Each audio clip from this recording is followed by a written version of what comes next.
দেখি ইসলাম সম্পর্কে আপনি কতটা জানেন। 4টি প্রশ্নের মধ্যে কতটি সঠিক উত্তর দিতে পারেন কমেন্টে লিখুন। কোন নবী দাজ্জালকে হত্যা করবেন?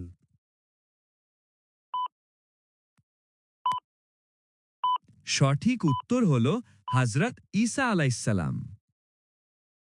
দাজ্জালের কপালে কি লেখা থাকবে?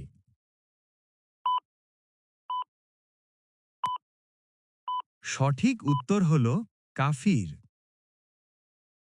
দাজ্জালের অনুসারীদের মধ্যে কারা বেশি থাকবে? উত্তরটি পারলে কমেন্টে লিখুন।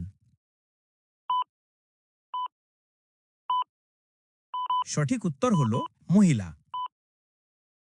দাজ্জাল কোন দুটি শহরে প্রবেশ করতে পারবে না?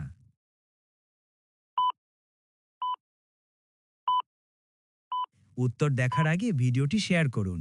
ইলম ছড়িয়ে দেওয়াও সাদাকা। সঠিক উত্তর হল মক্কা ও মদিনা।